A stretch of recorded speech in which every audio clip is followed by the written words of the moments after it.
গ্রামীণ বাংলার হারিয়ে যাওয়া এক ঐতিহ্যের নাম বায়োস্কোপ। দিন বদলের সাথে সাথে হারিয়ে গেছে একসময় বিনোদনের অন্যতম এই মাধ্যমটি। তবে জীবিকার তাগিদে হারিয়ে যাওয়া ঐতিহ্য এখনও ধরে রেখেছেন ঝিনাইদহের অলিয়ার রহমান। জেলায় জেলায় ঘুরে এখনও দেখাচ্ছেন বায়োস্কোপ। কাঠের বাক্সে চোখ লাগিয়ে ছবি দেখছে শিশুরা।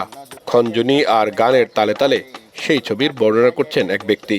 ছবি পরিবর্তনের সাথে সাথে বর্ণনা করছেন গ্রাম বাংলার ঐতিহ্য, সুখ দুঃখের ইতিহাস সহ মজার মজার ঘটনা। তা যেন মন্ত্রমুগ্ধের মতো উপভোগ করছে শিশুসহ বয়স্করাও।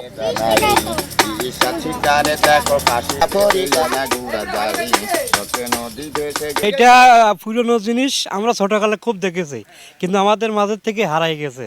এখন আবার নতুন দেখছে, এখন খুশিতে আমার খুব ভালো লাগছে। কিন্তু এই জিনিসগুলো ছোটকালে আমরাও দেখেছি, যখন জ্ঞানদা হয়েছি 10 পয়সা দিয়ে দেখেছি খেলাগুলো। এইগুলো এখন দেখতেছি মানুষের সমাজে এখন খুব ভালো লাগে। এগুলো খেলাধুলা এখন উঠিয়ে গেছে। এখন আবার যদি সিস্টেম শুরু হয় তো বাচ্চা কাচ্চা সব দেহে সন্তুষ্ট হবে। এই জিনিস নিয়ে লোকেরা, এই জিনিস আমরা ছোটবেলা দেখেছি। ইন্দিরা গান্ধীর মেয়া ছিল, 80 মন ওজন ছিল, কত ছবি টবি দেখাইছে।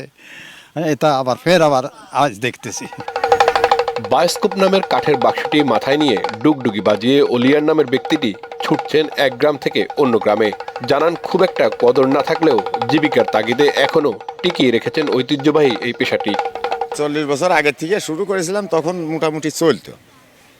তা মাঝে পাটকাঠির ব্যবসা করতাম, অ্যাক্সিডেন্ট করার পরে যেয়ে ভ্যান চালাতাম।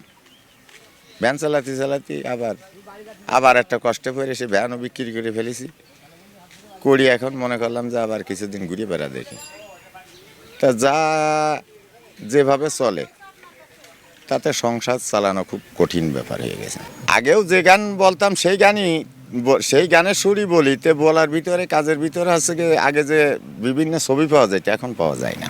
আগে খুব ভালো লাগতো, এখন তেমন একটা ভালো লাগে না। তার কারণ হচ্ছে কি, মানুষ আগে দেখতে বসে দেখতই, সত্য না। আর এখন দেখতে বসে অর্ধেক দেখার পরে উঠে চলে যায়। প্রায় 40 বছর ধরে বায়োস্কোপ দেখিয়ে আসছেন অলিয়ার রহমান। সংসার চালাতে কিছু আয় আর মানুষকে বিনোদন দিতে বায়োস্কোপ নিয়ে তার ছুটে চলা।